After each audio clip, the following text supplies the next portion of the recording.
If you haven't heard about Anchor, it's the easiest way to make a podcast with everything you need in one place. Let's explain.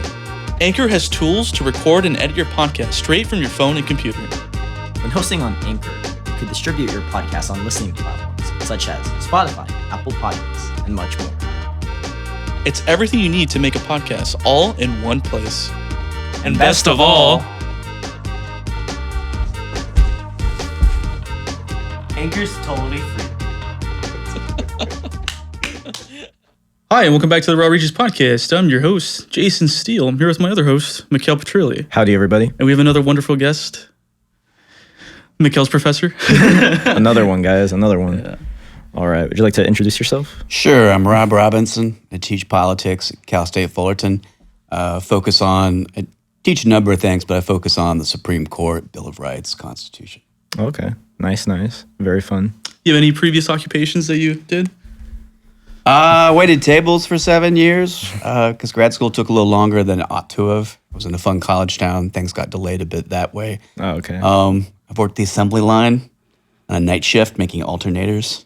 I don't recommend that. No. But pretty much since college, been on the academic track. Okay. Nice. Yeah. You're enjoying it being a professor? Yeah. Most of the time. Most of the I mean, time. there's good and bad things about every job, but I definitely feel like it's a career that I'm decent at and well suited for. Okay. Nice. What would you say, I guess, someone who, I guess, would be thinking about, becoming a professor, what like some of the pros and cons would be for that? The real con is the job market sucks. It's different by field, but basically there's too many well-meaning people who are like, I want to be a professor, which is it's good, don't get me wrong.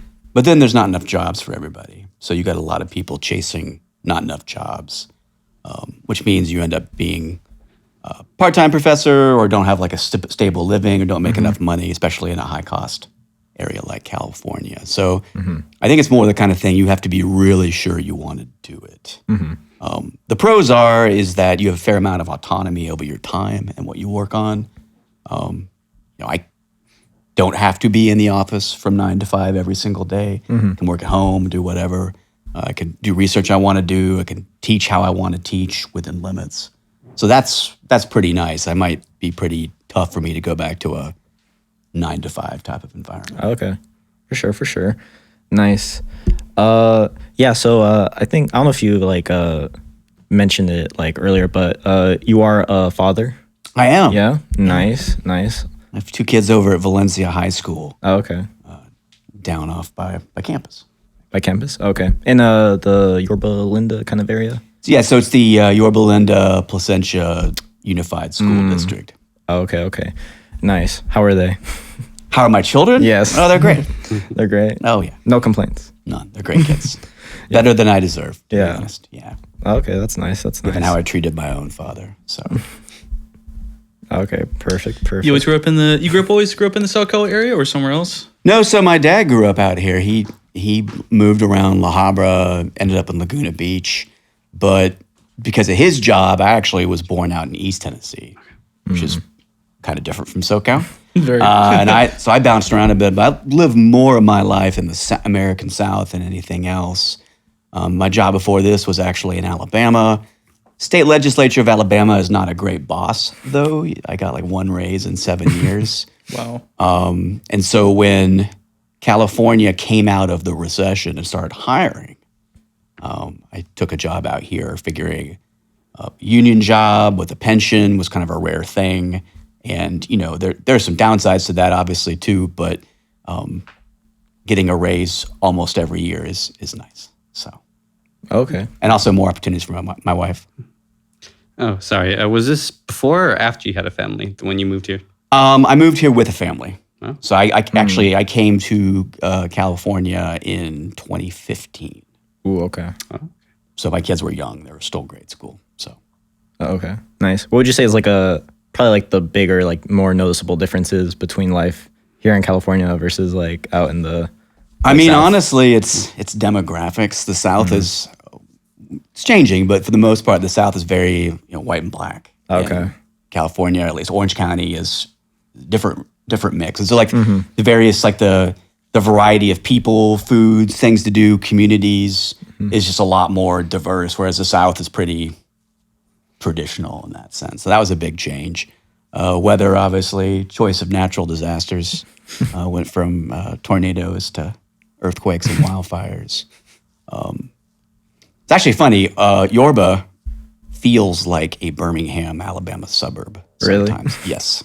So in that sense, it wasn't a huge change at all. But the universities are actually kind of similar. They're they're not the flagship universities in their states. You get a lot of kids going to college for the first time, or sort of trying to make their way into the middle class. And so in that sense, it wasn't all that different. Which I think is one of the reasons why I was hired, because I had experience in that kind of institution. So yeah, I don't know, but the family's from out here, and I like it. Except for the rent, everything's great. Yeah. No. So I guess what kind of inspired you to go into teaching politics? Was something you were always passionate about? On some level, yeah. I was the kind of nerd who my dad would leave the paper on the kitchen table, and we were a family of readers. That was a big thing. So I would just read the paper, and it was a bad Knoxville wire service sort of thing, but you kind of got interested in the competition games, historical sweep aspect of politics. Having said all that, when I went to college, I wanted to go into psychology. I had this vision of myself being, I don't know, like a shrink or something. But I couldn't get into any psych classes my freshman year because they were all full. So I took poli-sci just to kind of get my, what you would call a GE out of Cal State systems. I was like, oh, I like this stuff. And then one of my professors was like, oh, you're really good at this. You should go to grad school. And I was like, well, I don't have any real ambitions to do anything, so why not? Which sounds bad, and that's a really bad reason to choose a career, by the way. But and I actually wasn't even sure about wanting to do it until I started to help teach at the University of Wisconsin, where I got my grad degree. And I'm like, I get to talk to people, and it's a captive audience. But I don't know. I like the give and take of teaching, and meeting new students every semester, or working with them, figuring stuff out. It's good. You really have to like that, I think, if you want to be good at your job in a university setting. So once I realized that I liked that and was pretty good at it, I was sold.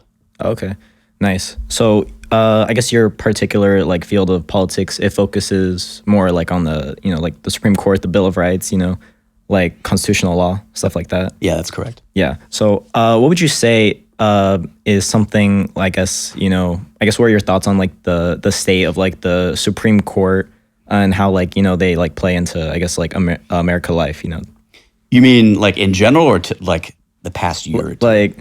I guess in today versus 100 years ago, for example.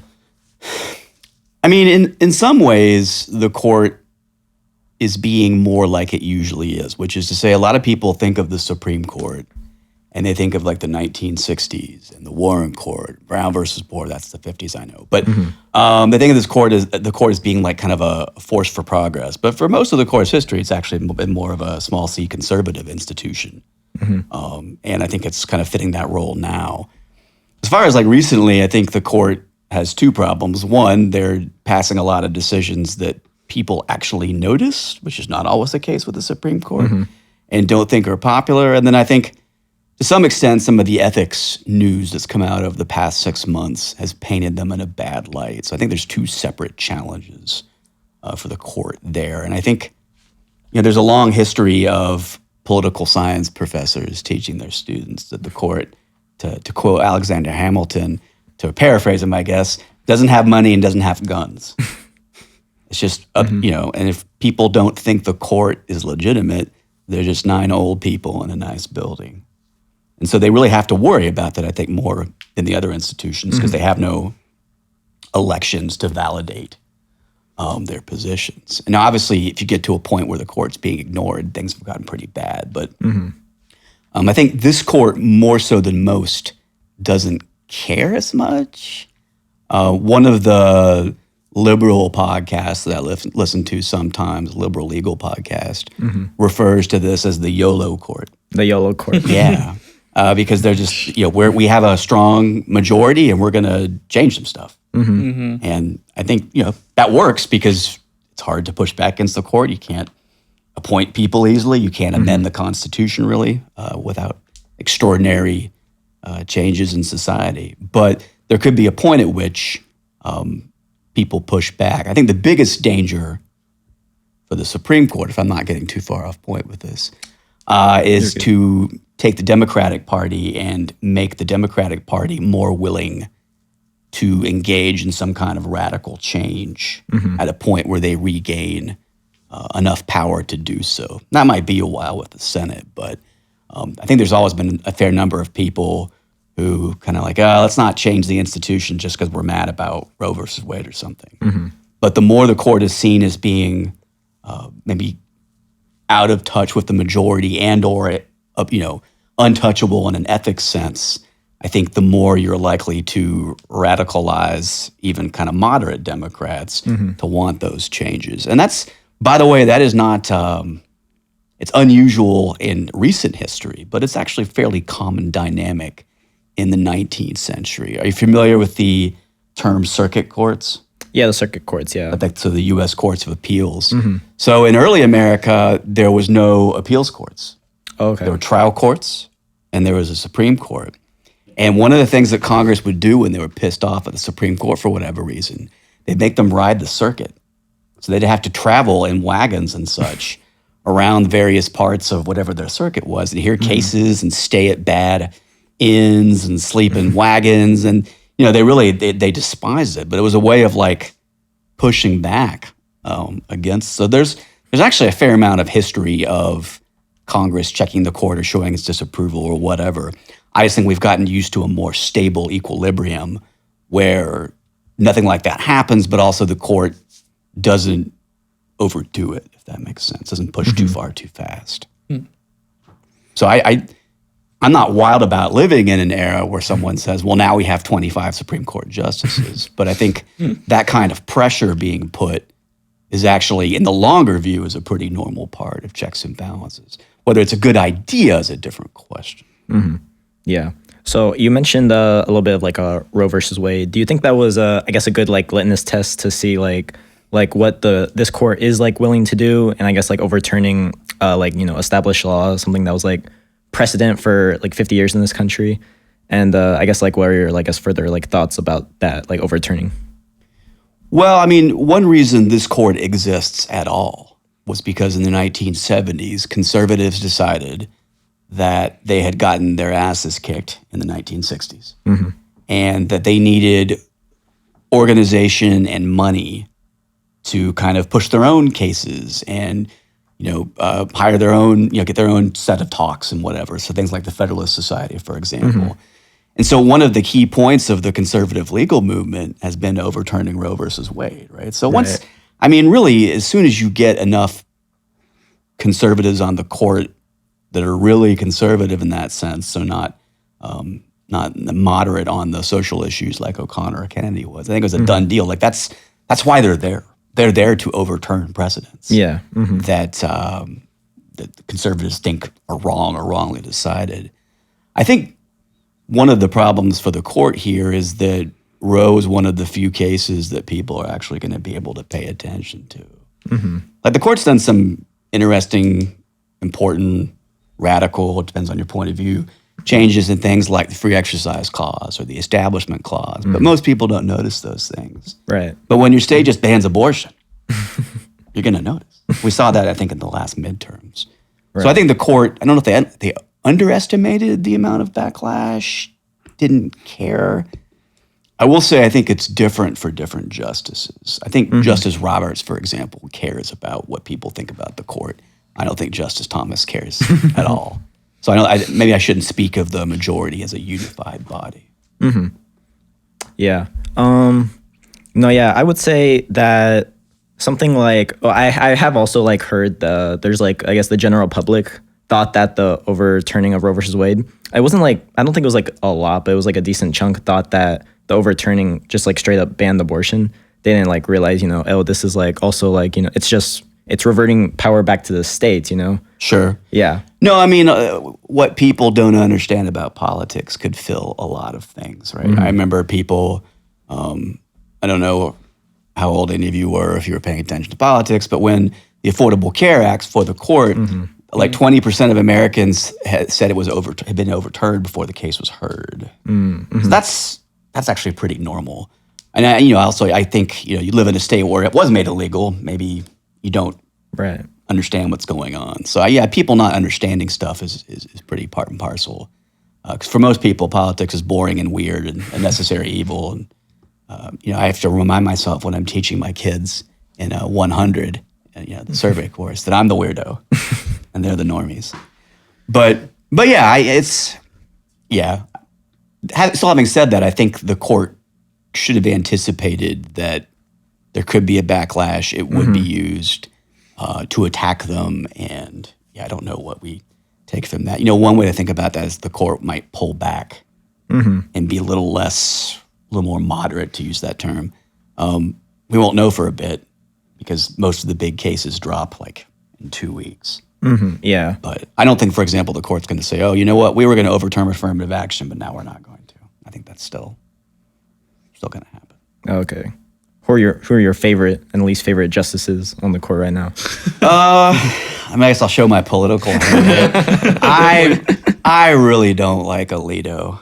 I just don't. Yeah, Okay. I think he's extremely partisan. So in the sense that it's not just that he's conservative or liberal or whatever. I think I won't put a fine point on it. I think he's a hack. I think he'll just do whatever he thinks is best to get. So I think he's one of the less principled justices. He also happens to take opinions I don't care for. And he's just a whiny baby. He'll be like, oh, people are mad at me. And he'll go to the Wall Street Journal and say, people don't respect me anymore. And it reminds me of like these billionaires who are like super rich but are mad because people don't like them. I'm like, you're amazingly powerful or rich. Wipe your tears with your money. Isn't that good enough? Why do people have to like you? So that's probably a personal style thing. As far as who I like, some of them are so new, it's hard to know. I guess Kagan's a good writer, and she's got a good sense of humor, and that kind of appeals to me. Like Jackson and Barrett haven't been around long enough for me to really know. Yeah. Gorsuch, I don't have strong opinions about, I guess. Still new, yeah. Yeah. Okay. Interesting. Do you think that, I guess within the next, 15, 20 years, you're going to see a lot more pushback for the Supreme Court and a lot of people trying to, I guess, fix that branch, It's a good question. It's hard to know because there's a lot, a lot of it depends on what the court does and what kind of cases come before them. And, do they hit a point where, the Warren Court hit this point too. The Warren Court made so many changes so fast. But at some point, they kind of ran into increasingly liberal demands they just couldn't fulfill anymore. They were just too out of step, right? And I wonder if there is a point where, of saturation, where the court just can't change things fast enough anymore or whatnot. But I think for the most part, it depends on that. It also depends on what the world looks like. Who's president? Right. Who controls the Senate? Who controls the House? I mean, if a recession hits Joe Biden at the wrong time, you could have Donald Trump as president with a Republican Senate and House baby. And then that's not going to lead to any change in the Supreme Court, right? Right. So it's difficult for me to predict. I do occasionally make bets on political things, usually not less to make money and more just to see how serious I am about my predictions. But I don't know. I generally would bet against wide-scale institutional change in American politics. It's so hard to do. But it's the kind of thing where I can see no one thinks it's going to happen, and then 3 months later it's happened. Right. It's just things accelerate. But I think for any real big change to happen, you would need a pissed-off Democratic president and congressional majority, probably in power right at the time the court has done something that is unpopular with the majority. And a Congress willing to make institutional changes like get rid of the filibuster so they could do any of the things that the more liberal side of the Congress would want them to do. So I think a lot of things will have to come together. But that said, 20 years is a long time. Right. Yeah. So if you were to say, what do you think the odds are? I don't know what the odds are, but it wouldn't shock me if when I retired, something big had changed. I would bet against it, but I wouldn't feel great about it. Okay. Yeah. What would you say, I guess, is like the biggest issue today in like politics and like, because like we live in like a very like polarizing like time. I'm pretty sure like the most polarizing we've been in like U.S. history, you know? Yeah, probably since like the late 19th century, the party system was pretty different in America, but you had very stark partisan differences there too. My take on this, I don't know how original it is that one of the biggest challenges, and it's in part what is driving some of the political splits, is the United States is changing from a mostly white, mostly Christian country to a multi-ethnic country that may be more secular like Europe, but not as secular, but more like that. And I think that's deeply, for some people that's a great thing. For other people, it makes them concerned about what's the country going to look like? What's the character of the country now? Where is my place in it? And I think a lot of that fear kind of drives a lot of the politics. When you look at what Trump's campaign slogan was, "Make America Great Again." Now, I don't know exactly, for him, that might just mean like a marketing slogan, right? Like he's selling a burger.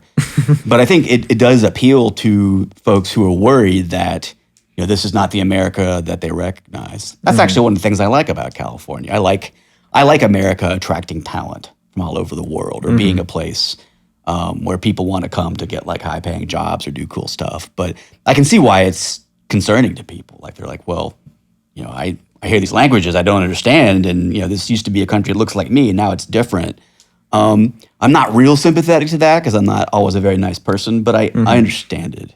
Yeah. And so I think that's a lot of what is going on. I think that's a lot of why you see the urban-rural splits in politics. I don't think it's a coincidence that Trump, for example, did really, really well in rural areas, but not so well in cities. And that's been a trending thing for a while. But I think that's one of the big splits is America's changing demographics or its culture and how people feel about that. And to me, that's a deeper issue than most of the issues of the day, whether we're talking about education in Florida, or what do we do about trans kids in sports, or even abortion is probably different. But to me, that's a bigger divide, and one that's likely to be around for a while, at least until that change continues. In that sense, that makes the U.S. different than a lot of countries. Most countries aren't like multi-ethnic democracies. They're kind of, they're the Swedes, they're the Finns. Embarrassing myself on the podcast there. Yeah, like they don't really have, I guess, like the demographic or whatever, like mixing, melting pot that like America has. Europe's actually a lot worse or reactionary to immigration. They freak about it more. Okay. Like, my kids are always like, Sweden is so like liberal and democratic, compared to us. I'm like, well, in some ways they are, but they also like, pretty sure like a far right anti-immigrant party is like in charge of a couple of those countries because they're so freaked out at having like, because to be in Sweden is to be a Swede. Whereas in the U.S. and people disagree about this. There are people who say, well, no, we're actually a Christian nation and so on. But for someone like myself living out in California, to be an American, you simply have to agree to be one. I think that's cool. But for a lot of people, it's scary. Yeah. So to me, that's the single biggest issue, this kind of transition between societies. And I think it drives a lot of the polarization and such. And again, this is not like an original idea I came up with. I read that in some of the same things that you could read. But it strikes me as the most persuasive. Yeah. So I think it's going to be like interesting seeing like the upcoming I think Republican primaries, because you're going to see, at this moment in time, it looks like it's going to be like Trump and DeSantis like battling out together. I guess, what do you think? Like, how do you think that's going to go down? I won't bet against Trump anymore. I bet against Trump in 2015 because I just thought, well, I can see that he's like charismatic, but he just says too many stupid things. And I don't mean stupid like he's dumb. I mean like, I like people who weren't captured. They're sort of like gaffes or like making fun of that guy who had a disability. I'm like, that's just going to kill him. How much time on Twitter? Yeah. Oh yeah, just his entire Twitter presence. But it was the authenticity of him that almost no one's been able to replicate. By the way, in my opinion. And then I mentioned I bet on politics. We won't tell my wife how much, but I did lose some money on the 2016 election. I thought he's not going to win. So I am not going to bet against him. And I think the big challenge for DeSantis, other than the fact that I think he's not particularly charismatic, is that it's difficult to run against Donald Trump without attacking Donald Trump. But everyone wants to run against Donald Trump without attacking him. And in 2016, they did that too, but they did that because they thought he'd blow up on his own. Right. And then they could come in and take his supporters, and the person who had been mean to him wouldn't get them. So like Ted Cruz was like, oh, Donald Trump's saying the right stuff. And all of a sudden Ted Cruz is like, oh no, I have to run against this guy. It was too late by then. Yeah. But I think it's hard to run against Donald Trump. There's a joke yesterday about Mike Pence, who, I don't know what the hell Mike Pence is doing, but Mike Pence was like, Trump tried to get me hanged on January 6th. Vote for me and I'll get the job done. I mean, it's just like, how you have to like show how you're going to be different. And I think the best thing that DeSantis has going for him is that he's a popular governor in a state without a lot of the baggage that Trump has, and he would be a more effective, I guess, architect of Trump's vision. But a lot of Trump's followers just like him, the person, the persona, the authenticity, the sense that he's a fighter. It's like no longer about the party. It's just Trumpism, Yeah. I don't want to call it a cult. I think that insults too many people. But it certainly is about his personality. And it's interesting because you have seen people in other races try to replicate that, and they usually bomb. Because it's just something I'm not a big Trump fan, to put it mildly, but I will not deny that he knows what to do in front of a crowd, and he gets people like. He legitimately does like entertainment, like crowd work. Yeah, It's insane. He's good, and he's good at it. And his Twitter account, it was kind of like a shock jock. You might hate it, you might love it, but a lot of people read it, right? And it's very difficult. And Ron DeSantis has been very successful in passing conservative laws in Florida. But if you've listened to the man talk for like longer than 30 seconds, I don't think he has the juice. I don't know. Maybe politics shouldn't be about like who has the most charisma or whatever, but it definitely is. Like Obama, he was a very charismatic guy. Yeah.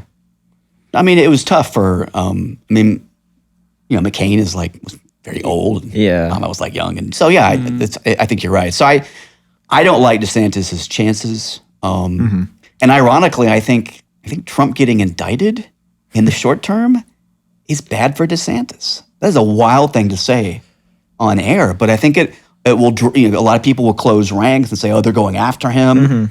You did see DeSantis' numbers drop a bit the last time. I forget it wasn't the civil suit. I think it was when they announced the investigation, or I don't remember. I should know this and I don't. But the last time there was some big Trump news before the civil suit in New York, DeSantis' numbers went down.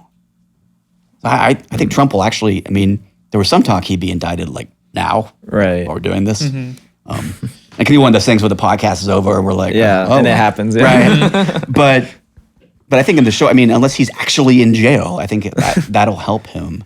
So I just right now, and I reserve the right to be wrong. Right now, I don't see a path for DeSantis other than being able just to capture like Iowa and use that to build momentum in a way that he kind of builds, kind of like Obama did against Clinton, I guess, but maybe I think Obama started from a much stronger spot. But kind of taking a win and building it to a win and beating expectations, that seems plausible.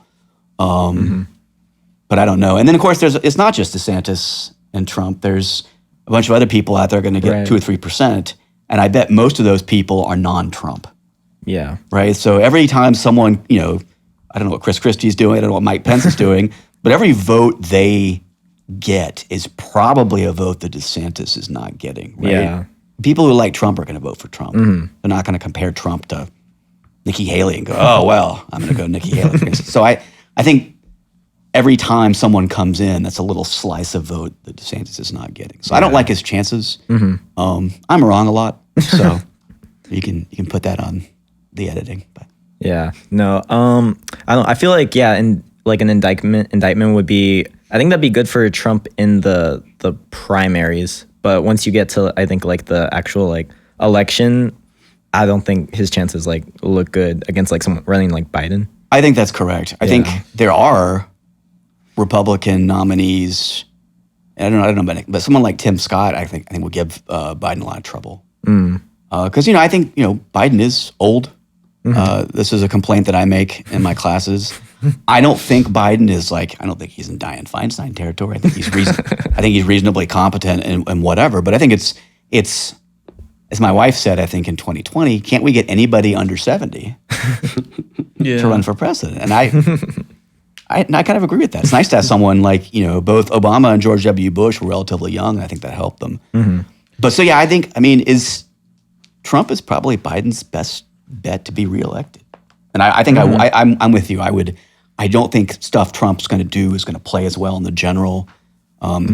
Because in 2016, he's still got kind of, you can put your own values or whatever into him. Right. Trump was actually seen as the moderate candidate by a lot of people in 2016 because he would say things like, of course, we're not going to cut Social Security. Of course, we're not going to cut Medicare. That's silly because Trump doesn't really care about conservative economic principles. Right. He's more of a populist, I would say. Correct. Yeah. I mean, I don't know how principled he is. I think he has issues he cares about. Yeah. But you're absolutely right, and about that populist vein. But now, Trump's a known quantity. And I just wonder, I think you're probably right. There probably are a decent number of independents or moderates or whatever who are like, yeah, I don't want any of that again. Biden's boring, but maybe that's good. Yeah, no, I feel like for Ron DeSantis, I think that him getting nominated would be good for him reaching out to I guess the more establishment kind of Republicans like Kevin McCarthy, you're like Mitch McConnell's or whatever. Those are people who were constantly butting heads with Donald Trump. Oh yeah, and I think the money in the Republican Party desperately wants DeSantis to win because they feel like he will actually try to carry out things he is a conservative. He will try to carry out things they care about. Yeah. Before he became more of a culture warrior, I think in the House he was really kind of I don't want to say Paul Ryan-esque because that's not fair to anybody, but certainly he often talked about more economic conservative stuff. So yeah, I think the establishment, such as it is, would definitely prefer DeSantis, and I think he probably would be able to more cohesively work with the Republican Congress. That said, it's my sense of things that once Trump gets into office, he focuses on immigration and trade a little bit, but beyond that, he's pretty content to let Congress do conservative stuff and not worry so much about.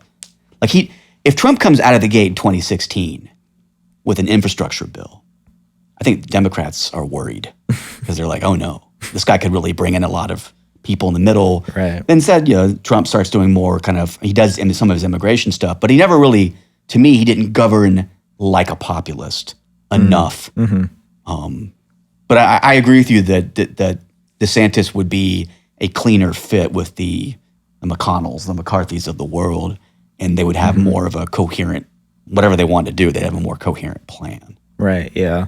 You think if DeSantis went head-to-head with Biden, you think DeSantis comes out on top in that election? I don't feel comfortable enough to make a bet. Okay. So I think I certainly like DeSantis' chances better than I like Trump's chances, just because DeSantis is newer. I mean, someone like me, I feel like I know a lot about DeSantis, but again, I'm a weirdo. Most people don't pay any attention to politics beyond Roe or something like that, right? So they might see him with a fresh face. I think the age comparison is not doing Biden any favors. Governors often can be successful candidates because they said, we ran this state. I think DeSantis' main problem is that he might be a little too conservative. Sometimes when you're running for president, you want to be ideological enough to win the primary, but you want to stop somewhere short of scaring off, I don't know, the Milwaukee suburban family or something. Right. And I don't know if he's stuck the landing on that, but the polls, which at this point are not real predictive, put DeSantis ahead of Biden some of Okay. the key swing states, but not by a lot. Mm-hmm. So certainly the point. I would not know who would win. Whereas if you said Trump and Biden are going to win again, I would probably put $50 down on Biden repeating something like 2020. Right. It's not a lot of money, but for me betting, it's something. It's something. Yeah. No, yeah, for sure. Whoops. Yeah, I don't know. It's gonna be interesting to see like how this all like plays out. No, I know like yeah, like I think Mike Pence, I know he was like coming out like kind of like, yeah, he was like calling out Donald Trump too, like, you know.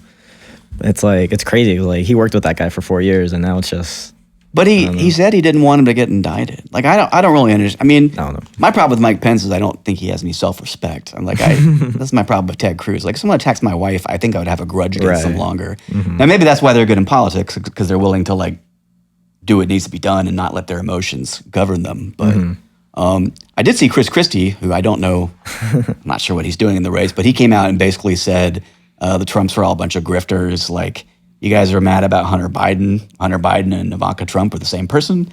I mean, not exactly, but like in terms of like making money off the office. Right. And so he's the only one I've seen that is coming out to really, and some people have actually conspiracy theoried that someone is trying to use him purely as an attack dog. So he will say the things that other candidates wouldn't. Probably just ego. You see people run for president. Like, you know, what's Marianne Williamson up to? I don't know. So I think people run for president for weird reasons, but I think he might fulfill that function. But yeah. yeah. I mean, yeah, I don't know. It is still early to tell. I know like I think most of the polls like show Trump pretty decently ahead of DeSantis. I think like New York Times like came out with like some polls. I want to say it's almost 2-1. It is closer in the states that actually have early primaries, which makes sense because those voters probably are paying more attention. And so there's a little more name recognition or whatnot. But yeah, nationally, Trump is way ahead. And, you know, to be fair, he was actually leading the polls in 2015, not by a lot, but everyone thought he'd just flame out. So Right. I don't know exactly how DeSantis gets ahead. I think he really just has to barrel or focus on, you know, New Hampshire, Iowa, and just manage to get a win and then use that to build momentum. I don't see another path for him. But you know what? When is that? Like a whole year away or whatever? Yeah. I mean, the way news moves, It's quick. yeah. You make a prediction, you look like an idiot. 6 weeks. Yeah. Old takes exposed or whatever. So Right. Yeah. I saw. I think it was like the other day. I saw Gavin Newsom. He was on the news and he was talking about proposing like a 28th Amendment, basically Yeah. like restricting like I guess a lot of like guns, firearms. yeah, I saw that today. I didn't Okay. go so far as to actually read what it was, because Gavin Newsom is interesting to me because he's behaving like someone who is running for president right now, but he's not. Right. So he's like casting himself as like the blue state speaker to go after DeSantis or whoever, Yeah. which is the kind of thing you would expect someone to do if you're going to run for president. And to me, Gavin Newsom seems like he's like the bad guy in like a Disney movie about dogs and sports.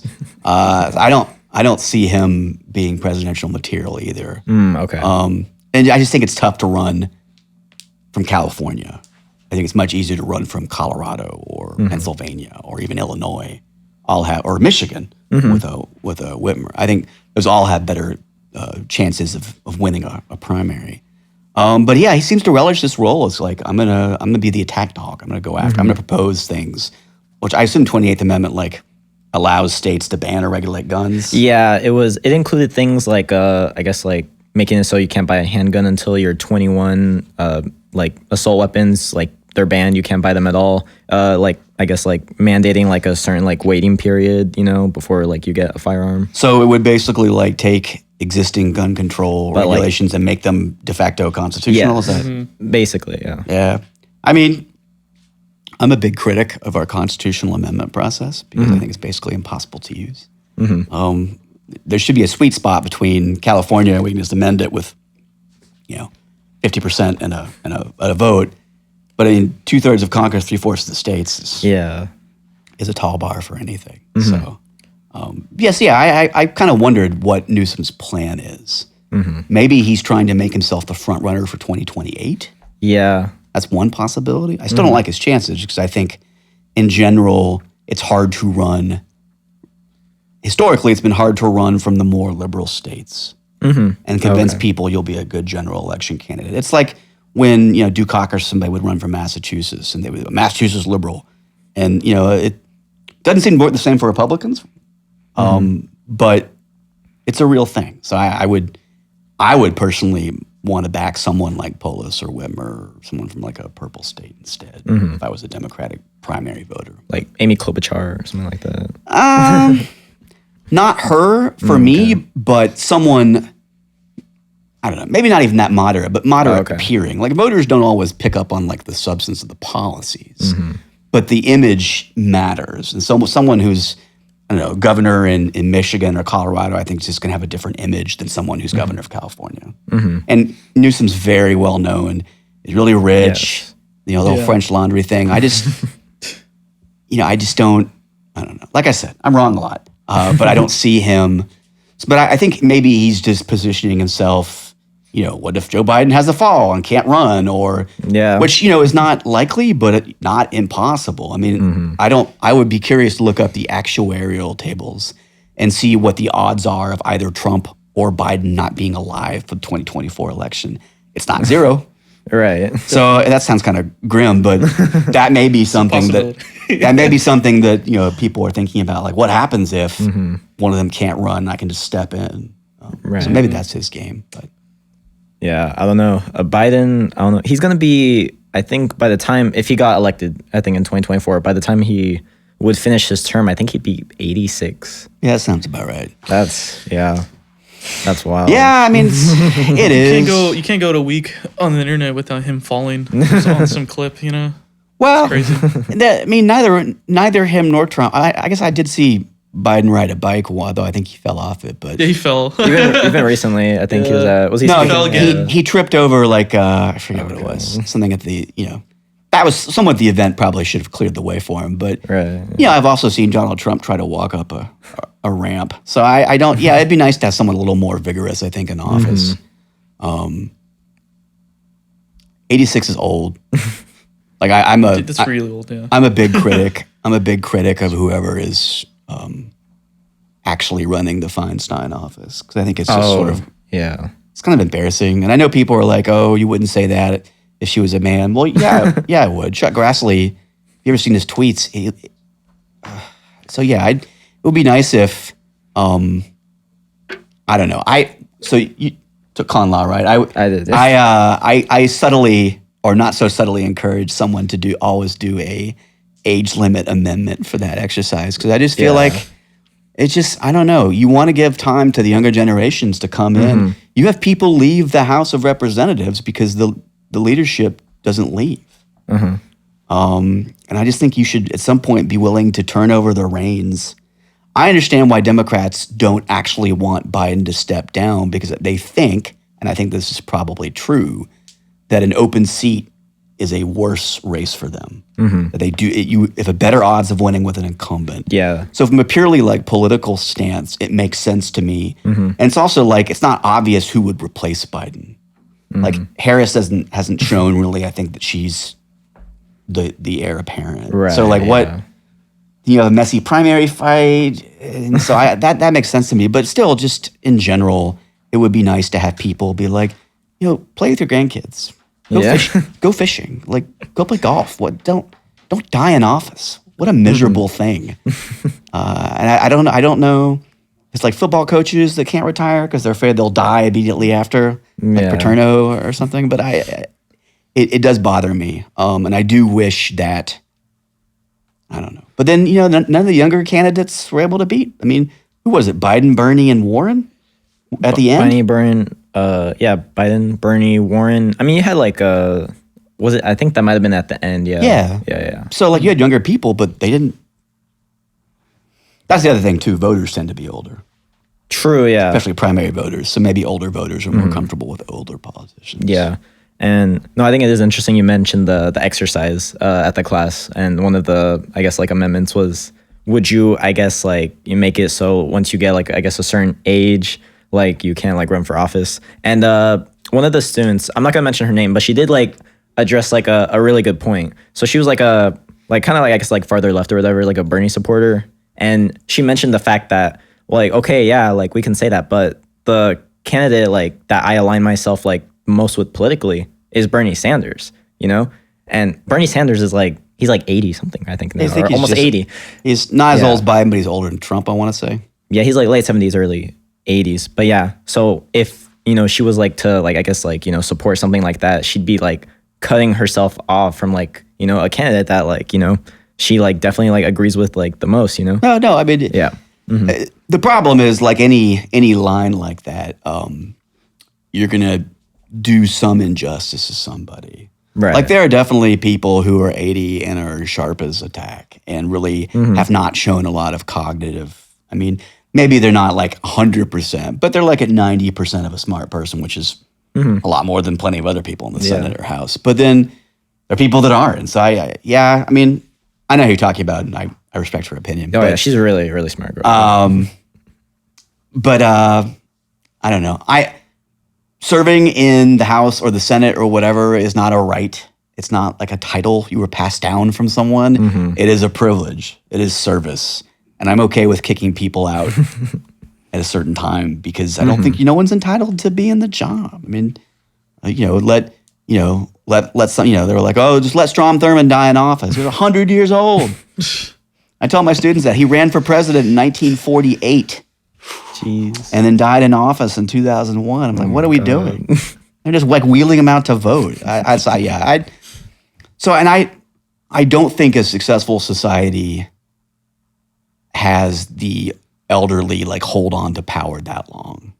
I really think it's good to let people who are younger with newer ideas, and I get her point about, there's not, the younger people were too moderate, and so she wanted someone who's further left, and that's fine. But that's a one-off thing. It's not overall. There are plenty of younger, AOC and the squad or whatever. There, For sure, yeah. so I would definitely support a hard limit. I was very dismayed when she talked the class out of voting. It's age discrimination. I'm like, no, do it. Yeah, I think that conversation turned into, I guess, like a debate about. Sorry. Were you gonna ask something? Vince? Thank you, sir. It's fine. I just bring up here. Sanders is 81, Oh, he's with 81. Trump at 76, and Biden at 80. Ooh, okay. Oh, so Sanders is older. Like a little He's bit 81, older. yes. One year Thank you. older. Looks a bit more sharp than Biden, but He's so very old. It might be like the New York attitude, or the Maybe. attitude or something. But yeah. I haven't seen him talk in a while. I don't know. Yeah. Sorry for interrupting. Oh, Oh no, you're- please, please correct me. Yeah, the fact checks. Thank you, Vince. Thank you. But I think I was gonna say that like the conversation about the age, it turned into whether like I guess like people like if they're bipolar or not. Like could they like like Well, serve or whatever? And it's a people student- got It's a upset student about that. exercise, so people Yeah, yeah. chase Right. squirrels. Yeah, and so to be fair, this is like an idiosyncratic bias of mine. I'm not particularly proud of it, but I firmly believe it. People should be able to set aside power, but I guess it's hard. It'd probably be like me someday. People are like, you should retire and quit being a professor. But Yeah. actually, to get a little bit very briefly personal, like my dad had to retire earlier than he wanted to because he had he had a mild heart attack, Oh, okay. and he didn't know what to do with himself. His life was centered on his job, and once his job was done, he like surfed the web and didn't have like a real plan for that. So maybe that's what's kind of going on. These folks are afraid that they leave. Who are they? Right. What do they do? Just go off in a corner and die or something. So I'm sympathetic to that, except that you're running the country, and therefore yeah. I think I can afford to not be sympathetic because it's too important. Yeah. Yeah. No, because I think even like for like the old Dodgers announcer Vince Scully, he was in that position for years and years, and he was really putting off retirement, but eventually like he did, and So I should know this, and I don't. Was Scully like clearly declining on air? I don't think so. Okay. Not from what I heard, My but- sense was that he was still doing an okay job of it, but I don't know. It's not like Charlie Steiner and Rick Monday or Young Chickens or anything. Yeah, no. Yeah, and obviously it's like, not in a position where he's running the country, Correct. You're announcing baseball Very games, yeah. different. Yes, he's a beloved treasure. Yes. And it matters when you, Feinstein didn't know who she was talking to. I'm again, as having had a parent with Alzheimer's, I just I don't know. I feel like she's being used for purposes, and I think some of the talk is that they don't want her to retire now because that will affect the race for her Senate seat. Because whoever Newsom appoints to fill it would have maybe a leg up running for it. And so all the different sides are like, so I think there's kind of undertone of that. I have no idea if that's true or not, even though I just posited it as fact. Sorry. But if it is accurate, it's not great. Yeah, it's definitely a possibility. Yeah. So let's just say, yeah, we do get like a Trump-Biden rematch and Trump loses again. How do you think that is going to play out this time? Are we going to get like another January 6th? Like what? Well, what are no, we because gonna have? Biden will be president. Yeah. Right? So, I mean, it wouldn't surprise me if there was some limited here and there. I mean, the 2022, obviously Trump wasn't on the ballot, but people were concerned about that. And in 2020, before January 6th, it was relatively peaceful. I don't remember anything too bad happening around. So I think, I don't know. I mean, is there some point where Trump folks finally just agree that Trump is awesome, but we're going to cut bait now? Right? Yeah. Would that be it? I mean, Trump, of course, would be on Truth Social screaming about stuff like he is every day now about possibly being indicted. Yeah. It's a good question. I think I'm not real worried about that backlash absent things changing that I have not seen. I think black people would be mad about it. They'd be complaining. Same people would go, oh, election was stolen again because they did it the last time. Right. Yeah, you're going to say it again. He cheated again. 2 times. Probably. Why wouldn't you? Yeah. You saw it in the Arizona governor's race, for example. So I think Carrie Lake, yeah. So I think you'll see all that repetition. But I mean, January 6th required him to be in office. So I Oh, true, yeah. I don't. I think it would be a tolerable level of Backlash. unrest, backlash. But I don't know. And think maybe something would change to make it different. A lot of it, of course, would depend on what happened during the election. True, yeah. I mean, what if you had some kind of like big meltdown in an election system in Pennsylvania or something? Then it could be worse. Right? Yeah. So I think I'd have to show me the facts of the election. Right. We did also, yeah, because that was like not I guess typical election too, because we had all the mail-in ballots. That's true, and I think some of the temporary stuff that was done there is gone now. I don't know. I don't have that information on top of my head, and some of those states have Republican state legislatures, and they've probably gotten rid of some of that, depending on what their governor allows them to do. But yeah, I think it would be a more regular election like 2022 was. Outside of a few races here and there, most people. There wasn't I didn't see a huge, I mean, the Republicans won the House. So yeah, it would have to depend on the facts. It would be nice if we had a bit more modern election system in a lot of states. Something I tell people that they find hard to believe, but I think is still true. You can fact check me on this. But I think some states still use Windows 95 Really? for some of their software. Oh my Windows God. Windows 95. Yeah, I mean, it's just, government and tech. I'm not a big anti-government guy, but the record of government and tech historically is not great. Oh, definitely. Like the FBI will work on a database system and it's obsolete before they finish it. That kind of thing. So I am occasionally worried that we're not up to speed. I actually, for what it's worth, if any of your listeners care, I like California's system. Paper ballots can be counted, signed, and I get to vote at my kitchen table. It's always kind of depressing having to go wait in line for some gym for 2 hours while a bunch of well-meaning elderly volunteers try to figure out what they're doing. So I don't ever want to go back. So I think you have the right systems, paper ballots, whatever, you can get it counted pretty easily. You can always recount it. But a lot of states aren't there. Right. Like New York.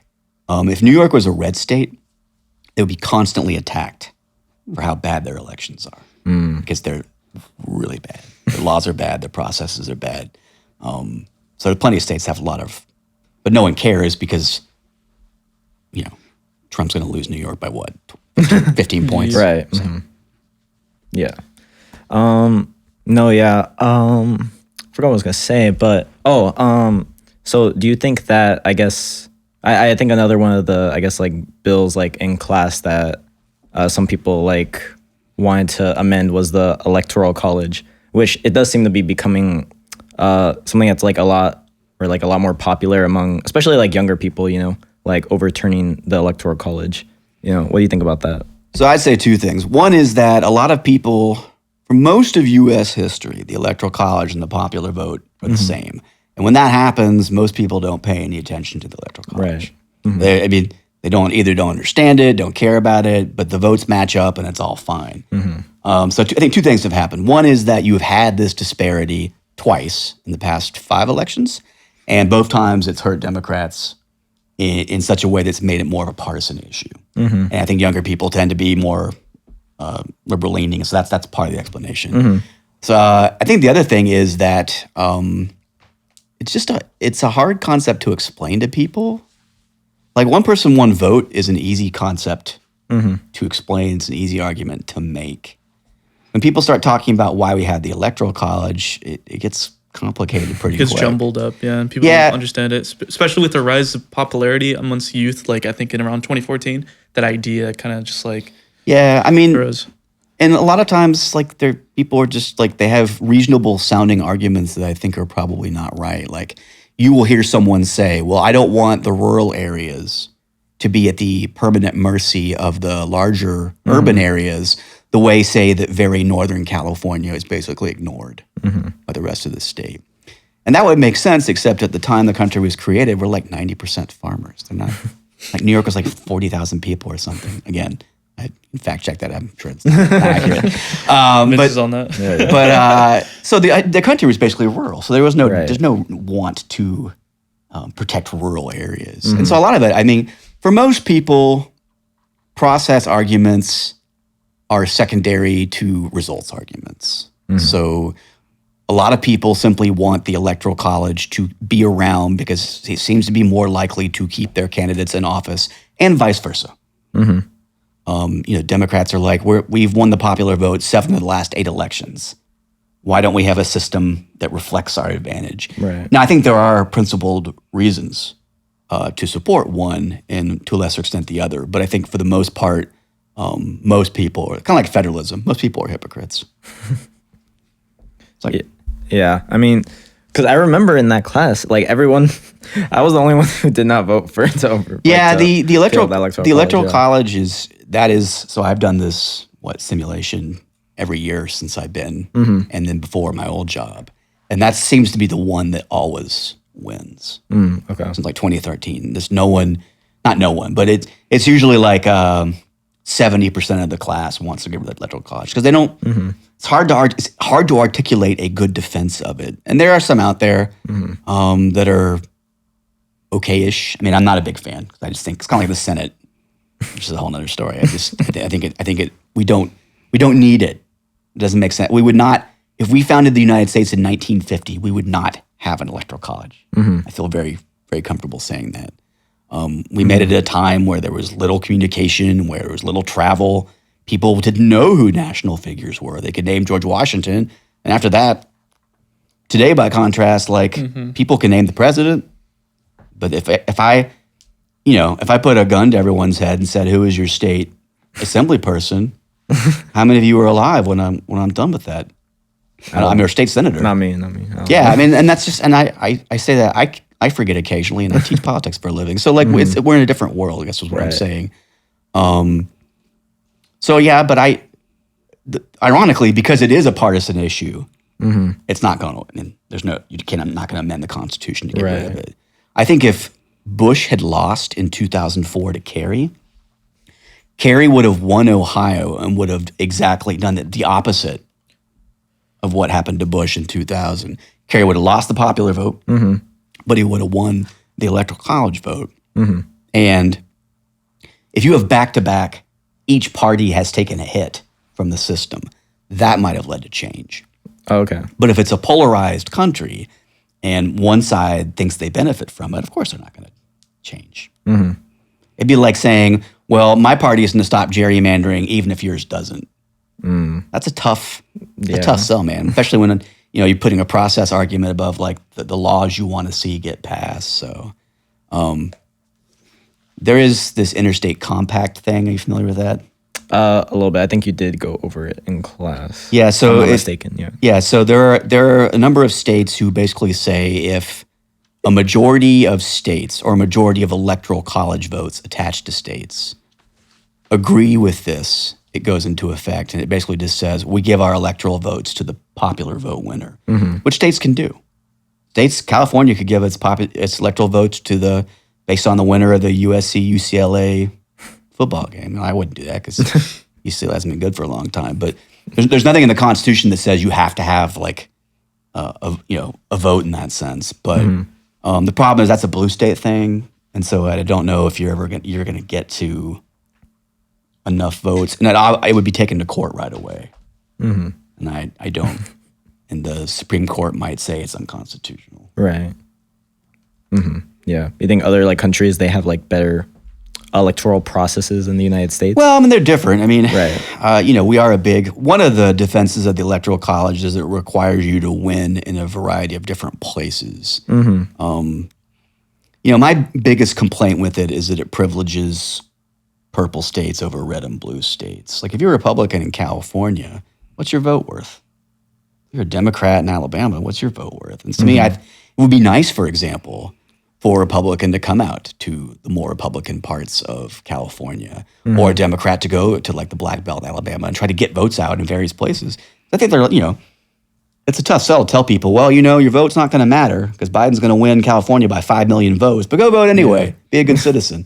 So I think it's in that sense, that's my biggest critique of it. I think is that it privileges people in Philadelphia, but not L.A. And not Indianapolis. To me, that's just Yeah, because if it was like flipped, it was like if you're a candidate, why on earth would you ever go to Wyoming? Why would you ever go to Nebraska? Well, Trump came here once, right, to Newport, I think, to raise money. Right. I actually I made a terrible mistake. I took my kids parasailing that day. My wife, and we got caught in the we weren't paying attention or what. I don't know how I missed this, but I knew he was coming to town to raise money, but I didn't pay attention to the time. And so all of a sudden, like we're in this trapped behind this motorcade, and there's like folks in MAGA hats sitting on streets waving signs, and I'm like, oh, we're gonna miss our thing. We actually made it on time, barely, but that was for money, right? Income. So yeah, it would be nice if California's votes mattered more, and you could feel like no matter what state you live in, you matter the same as everybody else. That's my biggest gripe about it. For sure. All right, I think we might be wrapping it up pretty soon. Do you have any final thoughts, on the political state of the United States? Any advice? My biggest concern, I guess, is that I feel like as a country, we really lost the ability to experiment with our structures or process to maybe try new things because we're so gridlocked. Okay. That's one concern. My other concern, I guess, is that Congress is pretty useless. And the problem is that when Congress is useless, it encourages people to go to the courts more to make change, or it encourages presidents to try to push the envelope. You look at Obama and DACA, for example, or Trump and the travel bans and whatever. They're doing these things because Congress, even if they have the majority in Congress, they can't functionally get stuff passed. And to me, a weak or a fractious Congress encourages stronger executives and a more YOLO court system. And I would prefer things be done through the legislature, which I think is what the framers wanted. Right. So if I could snap my fingers and change stuff, I would maybe change up congressional elections and maybe try to make Congress more functional. I think that would help a lot with some of our problems. But that's what worries me the most is that I feel like we're not in a great place in a lot of areas, but we don't have the ability to, or doesn't seem like we have the ability to change them given how divided we are. And sitting around waiting for a bunch of people to die or change their mind does not strike me as an awesome strategy. Right. Yeah. I think my, big critique, I guess it's more of a cultural thing. I think it's people don't really have conversations with those that like they really, really disagree with as much today. Like it's a very polarizing time. I think like you like need to be able to like to especially talk to those, you know, who you do disagree with, you know, politically. That's a fair point, and that's one of the things that we're supposed to try to do at the university level, right? Is to have those conversations within like a bounds where you know people aren't like screaming at each other. I think one of the challenges is that a lot of our most divisive issues are attached to people's identities, and when people feel their identity is being threatened or challenged, they're not willing to have a discussion with you, right? Right. So, and that, you know, I'm not just talking about like someone's sexuality. It could be lots of things. It could be like I'm from a rural area and you know you make fun of me for that. Well, we're not going to talk or whatever. And so I think when politics is so tied to identity, and then right now partisan labels are really like these super identities. You used to have political parties that were pretty diverse. You had Republicans in Illinois and Republicans in Florida and California. You had Democrats in South Carolina and Wyoming. And now it's you know, Democrats are the party of the younger, urban, more secular. So all these identities are mapped onto the parties, and that's really bad. Because when every partisan fight becomes an attack on you, the person. It's personal, yeah. Yeah, and people really don't respond well. I mean, and I understand. I mean, you look at social media. I mean, Right. I don't know. I ask my students, how many people have you blocked, like off your feed or whatever, like your Instagram or Facebook or whatever feed, because you couldn't take their nonsense anymore. I've gotten much worse about that, or better, depending on your group. But I now block and remove people at a whim. Which is not great, because you're right. You should be willing to listen to stuff, but after a while, you just get tired of it. I'm like, I don't want to hear the same point again. Yeah, I'm aware of this point. I think I was blocked because I posted a news outlet about something that was, I guess, controversial. But I think like 3 people blocked me. He knows one of them, but for like, and I was like, I thought we were decent friends, but I guess not. You know, it's just like I didn't even say anything. I didn't even comment on that, but yeah, people will block each other willy nilly. No problem. Easy. So I think it would be nice to try to uncouple politics from identity somewhat in these various ways. It would make it easier to have these discussions. I mean, how do you compromise on your identity or your sense of culture or what, you know, it's like, it's hard to compromise on abortion. Well, I mean, maybe you could, but like you can see why it's hard. People feel really strongly about it. And and if I knew how to do that, I would be rich or famous at least. Yeah, for sure. No, like, me and Jason will be screaming at each other like on like the phone for like an hour, and then it's like, okay, where are we going for dinner after? You know? It's like it's all fine, it's all well and good here, you know. I mean, that's good, and I within limits, I think that's fine. I think for me, it's number one. After a while, you're like, I don't want to do this today. Like let's not fight. Right. Yeah. Or like you said, if people feel like they're being personally attacked and not having their ideas attacked. Yeah, it's like you're just not going to get anywhere with that. Yeah, try having like conversation or a debate with someone who doesn't believe that you actually even exist as a, you know, an idea. Yeah. You know? So it's like, it's hard to try to like conversate with someone about that or even debate something like that, you know? Stuff like that is a big issue. Yeah. For sure, yeah. I don't know, like, everyone's so sensitive, guys. Come on, like, it's not that big a deal, guys, all right? Oh, my God. But, yeah, I mean, I think for most people, for most things, that's true. But I think for most of us, there is maybe an issue or two where it is a big deal. Like, I don't know what yours is, and I'm not going to lay mine out on the table or anything. But there are definitely a couple of things here or there. I'm like, if I hear you say that, I'm like, we're done. I don't want to talk to you anymore. So I think what social media does is it amplifies everything that people are angry about, because that's what they're going to talk about. So all you see is anger, right? I participate in social media, but it's probably bad for me. I try to, one of the other episodes, I try to put social media as like, it's like a town square where everyone's just constantly yelling at each other. And that's pretty much what it is. Yeah. Well, and also if I'm at a bar, I mean, I have friends, Orange County is a fair amount of fair amount of cross. It's a purple place, right? So I have friends, not so much in the department because, academics pretty liberal, but I have friends who are, I wouldn't call them real conservative, but they're Republicans and whatnot. But you can have those discussions because like the interpersonal connection is going to keep you in line, right? I'm just, even with a couple of drinks in me, I'm not going to be the my worst self. Okay. But if online, there is no barrier, right? You can be the biggest pile of crap you want. Half the people are anonymous. They have an anime emoji or something, or like a picture of a Greek statue or something. And I'm just like, okay. And I think that really enables people to be awful. Right. Mm-hmm.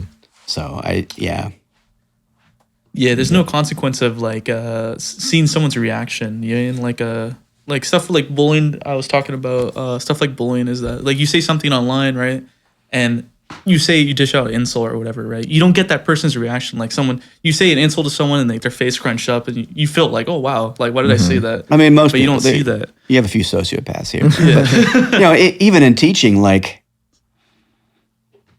there's going to be the student who doesn't get that no one likes what they're saying. But most of the time, when someone like is out of pocket, like the class will push back a little bit, and they'll not always it's not always a good thing for someone to bow down to the majority, but at least you get a sense of like what the social dynamics are. Yeah. And online, it's just like, I'm going to be the craziest troll you've ever seen. I'm going to incel my way into this conversation. So it's troubling. Damn. Yeah. No, femcells now, guys. All right, they're becoming a big thing. Right, femcells. I don't think I want to know what that. Yeah, you don't. Yeah, it's Yeah, I don't know. But yeah, it was really nice having you on. Oh, it was nice to be here. Yeah, I really appreciate it. Yeah. I think I did link the last episode with another professor, Melissa. She's a political science teacher. Yes. Yeah. I don't know if you're familiar with her or anything like that. Not real. I mean, I don't. Okay. I know of her. Okay. We're not friends, I guess. Oh, okay. not for any. We don't interact, I guess. Okay. But yeah, I don't know. Who knows? Because I know she does want to be on. We'd like to have her on again for sure. So maybe in like a future episode, you two could be on. It'd be sure. Cute. It'd be fun. Yeah. Or if you ever want to, what I am best equipped to do, other than just talk nonsense about elections, if you ever want to break down a specific case that any of you care about, I am capable of doing that in a reasonably audience-friendly way. Okay. When I'm asked to go speak to like the elderly or the Nixon Library or something, it is usually like on some like breaking down like what did the Bruen decision mean for guns, stuff like that. So if that's ever something you're interested in, I'd be happy to do it. Yeah, for my birthday party, I'll have you on this. That is a terrible thing to say. No, but yeah. All right. Yeah, you guys, probably watching this on YouTube. You can check us out on Spotify, Apple Podcasts, anywhere you listen to your podcast, basically. Anchor FM. Yeah, Anchor FM, of course. That's the sponsor, guys. All right. But yeah, all right. We'll see you guys later. Goodbye. Bye. Bye.